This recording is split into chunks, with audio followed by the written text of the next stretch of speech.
Éclat TV sanfɛ Éclat TV lajɛbagaw an ka foli b'aw bɛɛ lajɛlen ye bi an bɛ Moribabugu hukumu jumɛn na an balimakɛ Prince Diallo ale ka concert don an balimamuso dɔ ye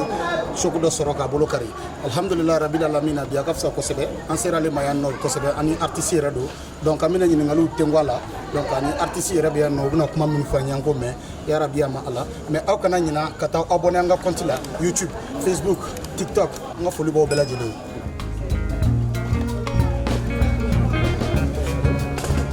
An y'a mɛn k'a fɔ ko Prince Diallo ka concert la k'e de bolo kari la donc an seri ma yan bi ani artiste yɛrɛ voilà ko wala savoir ko kɛra cogo min na i bɛ se ka explication dɔn d'an ma cogo min na.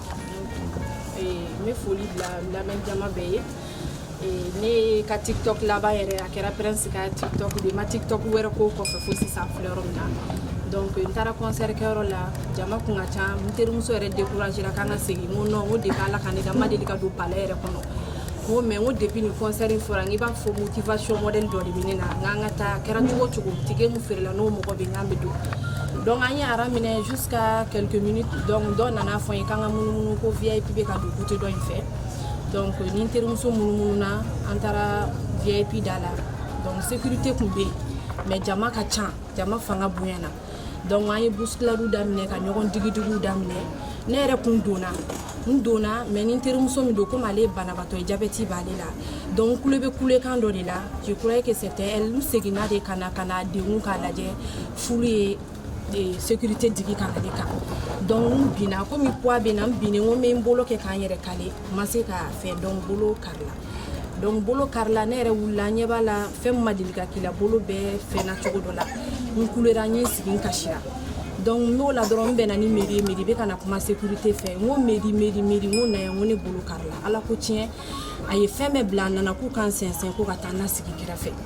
k'u bɛ ambulance wele ko n kana paniquer n kana foyi a y'i occupé na très bien donc c'est de là-bas que ambulance nana sécurité tilara ka u ka effort kɛ ka labɔ jama la mɔgɔ si ma maga n bolo kɔni bɛ n bolo donc u ye n labɔ ka taa n bila ambulance kɔnɔ ambulance taara n ye ka taa ne ye Gabriel Touré la ala an seginnen an bɔra yen fo vers 4 heures du matin donc an seginnen u tun ko opération yɛrɛ ko fo ka bolo opéré ko ka nɛgɛ don a la donc musokɔrɔba ko k'an ka segin lundi don an bɛ se k'o ko ɲɛnabɔ donc o 4 heures an donnen mairie weleli kɛ tuguni ko si ça va an ko awɔ n ko ça va n ko plâtre kɔni kɛra la n ko mais n ko lundi an bɛ segin ka taga hôpital la donc ne yɛrɛ n t'a dɔn mun de don quoi Prince kanu yɛrɛ ne hali n bɛ ambulance kɔnɔ n bɛ k'a fɔ cɛ ɲɛna n ko est-ce que ni plâtre donna n na ne bɛ se ka segin ka na concert lajɛ u bɛ ka yɛlɛ n na ko awɔ k'i bɛ se ka segin ka na ko foyi t'a la o y'a sɔrɔ n tun tɛ ka douleur ba senti quoi u ye injection dɔ kɛ n na bolo kirinna donc je croyais que o y'a bannen parce que n ma deli ka kari kɛ ko awɔ ko plâtre bɛ don dɔrɔn ko n bɛ segin ko ka na concert la donc espéré tora ten tɔ Prince kanu yɛrɛ de ye ne se ne t'a dɔn fɛn de don sinon ne ma deli k'ale don palais kɔnɔ ne ka TikTok n'i y'a lajɛ ne bɛ tilen ka Prince kan n'i ye kuma fɔ Prince b'a fɔ k'a taara ne mimi la. Ne ba ni concert in n'an seginna kan bi i bɛ taa concert in na o. O de ye taali da ye. O ye kanu ka baara ye ne kanu ka baara ye o ma jufa komi artiste yɛrɛ b'an bolo yan nɔ ni Ala sɔnna an bɛ ɲininkali tɛnku Prince Diallo yɛrɛ la. Prince Diallo an bɛ yan bi an bɛ yan balimamuso dɔ ka ko la sabula i ka concert don ko dɔ ye an balimamuso in sɔrɔ donc i yɛrɛ bɛ ko in kalama i sera yan nɔ kɛnɛ in kan yan nɔ kanu ka baara don ni kanu ye ko min kɛ o ka kan e bɛ se ka mun de sɔrɔ k'a fɔ an balimamuso in ani an lajɛbagaw bɛɛ lajɛlen kuma ba tɛ n fɛ parce que fɛn o fɛn ye Ala yɛrɛ sɔrɔ a y'a sɔrɔ kanu de kama n'i y'a ye bi mɔgɔ dɔw b'a fɔ n t'a bato Ala ko tɛ tiɲɛ ye tiɲɛ don mɔgɔ dɔw bɛ yen u tɛ k'a fɛ u ma sɔn foyi ma a bɛɛ ye Ala sɔrɔ kanu de kama a kɛra dɔ de fɛ a ye diɲɛ da o kanu de kosɔn Ala b'a ka Ala y'a la kapi don ja hakilima kuma de don mɔgɔw b'a faamu ni min bɛ se ka to a la n bɛ se ka to a la tɛgɛ in bɛ cogo min bi a bɛ nɔgɔya Ala de b'a dɔn a dɔw bɛ kɛ hali ne tɛ bɔ a kalama bon nin ka kɛ tan fo ka taa nin nɔgɔya sini ma ni ne ka bɛn a ka kuma ne fɛ ne k'a kɛ i b'a fɔ n ɲɛ t'a la a bɛ jɔ a yɛrɛ la hakili la fɛn bɛɛ bɛ mɔgɔ sɔrɔ kanu de kosɔn Meri ye kuma fɔ ne ye ko an bɛ se k'a kɛ cogo di ko Meri ne ye min fɔ ne bɛ de ko n'i y'a dan ne ma e hakilina ye ne hakilina ye ne nana ni e reposera dɔrɔn ni dugujɛ mɛna an ka n'a lajɛ ne b'a fɔ a ye Ala ka nɔgɔya kɛ Ala ka nin to ɲɔgɔn ye mɔgɔ yɛrɛ de k'ale tun t'a dɔn a ma deli ka don k'ale kɔnɔ mɔgɔ yɛrɛ Ala k'an to ɲɔgɔn ye an bɛ Meri fo parce que n'ale tɛ ne tun tɛ bɔ nin kɔnɔ ni tɛ artisiya yɛrɛ nin bɛ ka bɔ nin fo walayi Ala ka nɔgɔya an bɛ ɲɔgɔn ye nin kɔfɛ Ala k'a kɛ salamu an balimaw an bɛ kuma tɛnku Meri la Meri yɛrɛ bɛ yan nɔ an bɛ kuma tɛnku a la sabula nin ko in nin ɲɔgɔnna ye ka suma concert la ko ka kɛ fan na artiste nɔfɛ artiste ka tila ka bɔ a kalama ka tila k'i déplacer ka na ni agence bɛɛ lajɛlen ka na bɔ banabaatɔ ye c'est une première fois vraiment an bɛ foli k'u ye an bɛ tɛgɛrɛba f'u ye ni Ala sɔnna balimaw a bɛ ɲɛnabɔ inchallah Meri salamu alaikum n somɔgɔw bɛ di Meri an y'a mɛn k'a fɔ ko Prince ka concert don ko yankata dɔ ye dɔ sɔrɔ an balimamuso dɔ sɔrɔ an yɛrɛ déplacera ka na an balimamuso in lajɛ alhamdulillah rabbil alamin bi kɔni a ka fisa kosɛbɛ Prince Diallo yɛrɛ bɛ yan a nana balimamuso in lajɛ ko bɛ cogo min na a ye duwawudenw kɛ alhamdulillah rabbil alamin Meri e yɛrɛ bɛ mun de sɔrɔ ka fɛn fɔ an ye en tant que responsable de Prince bon yani ka don kuma kɔnɔ n ka foli bɛ an lajɛbaga bɛɛ lajɛlen n ka foli bɛ aw yɛrɛ fana média fɛn fɛn déplacera ka na an nɔfɛ n ka foli bɛ bɛɛ lajɛlen i ka ɲininkali an bɛ yan nɔ bi Prince y'a fɔ cogo min na kanu dɔrɔn de bɛ se ka nin kɛ i y'a ye ale yɛrɛ ma se ka kuma kasi bolo parce que vraiment ko kɛcogoya y'a touché a bɔra k'a fɔ sisan a ma deli ka don palais yɛrɛ kɔnɔ yɔrɔ concert 120 de kɛra palais la mais a déplacera ka taa Prince kanu de kama bon an bɛɛ b'an yɛrɛ ye o kanu kelen de kɔnɔ anw minnu ye concert organisé n'i ye ko organisé ka mɔgɔw wele ka mɔgɔw invité a ye bɔ ka na an ka ko diya an bolo mɔgɔ bɛ déplacer ka bɔ a ka so ka na o bɛɛ ka fisa ni e parce que u nana e de kama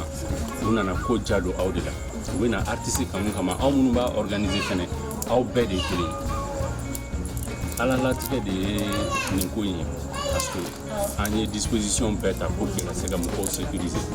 donc aran de tun bɛ kɛ pour que ka don mais ni jama cayara a ma nɔgɔn dɔw yɛrɛ bɛ presser aran ma olu bɛ fɛ ka forcer ka don a bɛ na ni ɲɔgɔn sama ni ko caman ye heureusement nin ka ɲi ne yɛrɛ bɛnna n'a ye da la parce que wagati dɔ la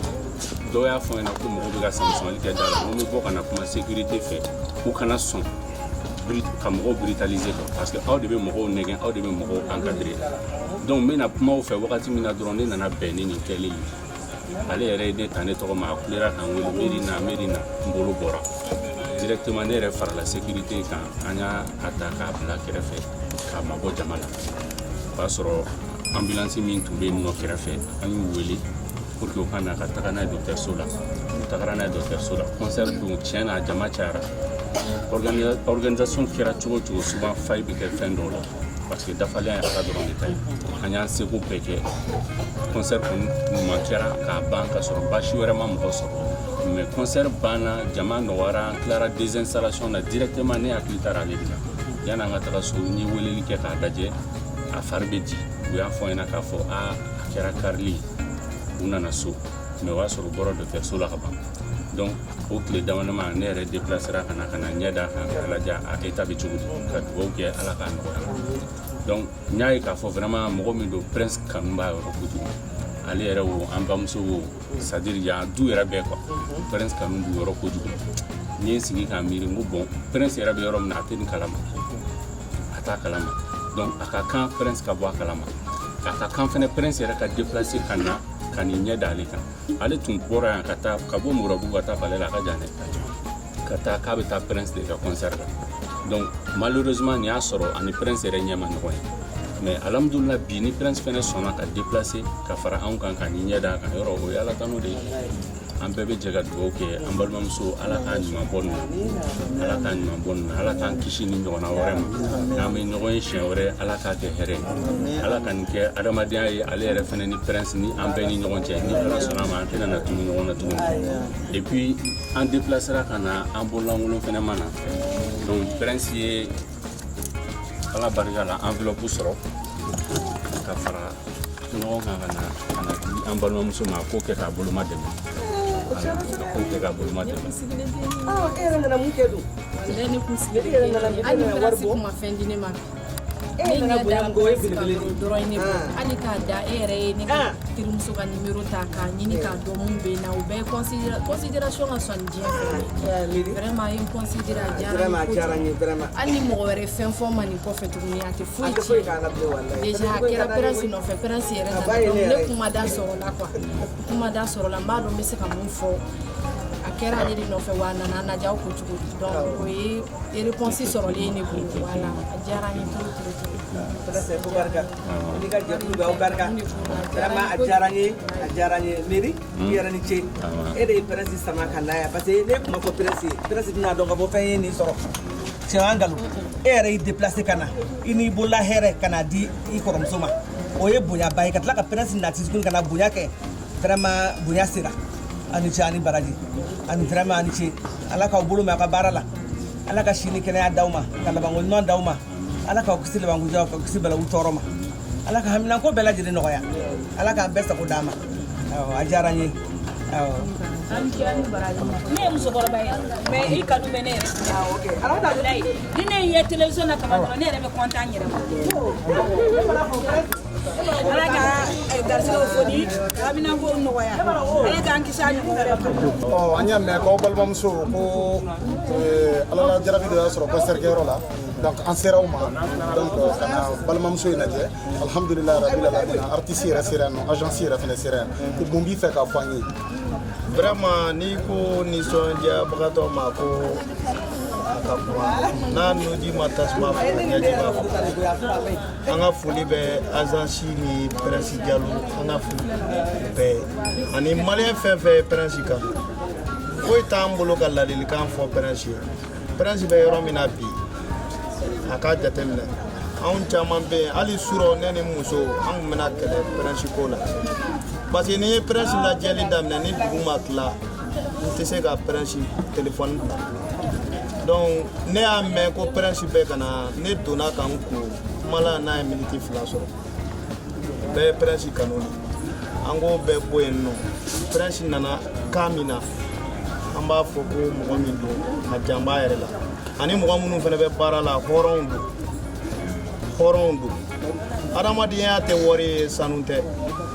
i mɔgɔ banari nɔfɛ i déplacera ka na bɔ a la tɔgɔ min bɛ prince ni agence in na bi olu k'u ka ci bila ka na bɔ anw na Moribabugu la yan vraiment an ka foli b'a ye ala k'aw bolo mɛn aw ka baara la ala ka prince yɛrɛ ala k'a tɔ sankɔrɔta an bɛ ala deli ala ka nin kɛ ɲɛtaga ye jamana kɔnɔ prince ɲɔgɔnnaw ka caya artisiw la a b'a to mɔgɔ i bɛ sa ko min na n'a ti a filɛ nin ye ni prince nana bɔ a la bi dimi fɛn fɛn b'a kan bi a ka dimi bɛɛ banna ka sababu kɛ prince nana bɔ a la wa mɔgɔ mɔgɔ bɛ fɛ ka dɔ fɔ i tɛ se k'a fɔ a k'a mɛn parce que nin tɛ kɛ bɛɛ ye ale ye sansi sɔrɔ nin kɛra ye an bɛ ala deli ala k'an ɲɛ mɛn prince yɛrɛ la an bɛɛ lajɛlen ka foli bɛ prince ye Moribabugu cɛ ni muso denmisɛn ni mabakɔrɔ bɛɛ la foli bɛ prince ye mairie yɛrɛ ko foli ba ye aw yɛrɛ min fana déplacera ninnu nɔfɛ ala k'aw bolo mɛn aw ka baara la o kuma salamu aleykum TV mɔgɔw Ouverture Média 24 an m'an profiter a ka micro la ka message dɔw passer bɛɛ lajɛlen agence tɔgɔ la prince yɛrɛ n'a ka équipe bɛɛ lajɛlen tɔgɔ la mɔgɔ o mɔgɔ de bɔra a ka so ka na concert kɛyɔrɔ in na nin ye an filɛ depuis nin kɛnɛ kan an bɔra min kalama c'est ça que caman wɛrɛw kɛra an ma bɔ min kalama dɔw ta kɛra u ka téléphone tununna dɔw ta kɛra u nana yɛrɛ u ma se ka don i y'a faamuya donc ni jama cayara ko ka ca donc bɛɛ lajɛlen tɔgɔ la an bɛ excuse présenter bɛɛ la bi ka yira ko bɛɛ la fɛnɛ k'a fɔ ko dekun ye an ka dekun ye ala sɔnna ma u bɔra prince min kanu kama u ka jɛ ka dugawu kɛ prince inshallah ni prince bɛ fɛn wɛrɛ labɛn kɔfɛ a bɛna hakili to nin yɔrɔ ninnu bɛɛ la fɛn o fɛn kɛra concert tɛmɛnen kɔnɔ parce que mɔgɔ caman yɛrɛ ko ko yɔrɔ dɔgɔyara donc ni prince bɛ ko wɛrɛ kɛ a k'i hakili to espace la ka mɔgɔw bɛ k'u yɔrɔ min donc mɔgɔ minnu ye message ci an ma mɔgɔ minnu ye weleli kɛ ka dugawu kɛ k'u ka concert di ni ala sɔnna ma an ye nin bɛɛ noté an ye nin bɛɛ noté an bɛ yafa ɲini ka nin bɛɛ lajɛlen fɛ degun ye fɛn o fɛn sɔrɔ an bɛ dugawu kɛ ala k'a bɛɛ lajɛlen minnu fɛnɛ bolola fɛnw tunun na minnu ye degun fɛn fɛn sɔrɔ a bɛɛ kɛra kanu de kama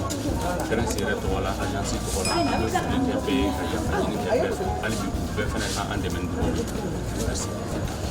balimaw assalamu alaikum aw ni ye garijɛgɛ kɛra fɛn min ye bi o ye nin ye an filɛ nin ye moribabugu alhamdulilahi rabil alamin prince jalo bɛ yan mairie bɛ yan alhamdulilahi an balimamuso min yɛrɛ fɛnɛ bɛ yen nɔ ni kasara in y'a sɔrɔ balimamuso in fɛnɛ bɛ yan donc an bɛ dugawu k'aw ye yarabi yama ala ka nɔgɔya kɛ ala ka segin a yɛrɛ ma ala k'a kɛ farijagabɔ ye yarabi yama ala salamu alaikum wa rahmatullahi wa barakatuh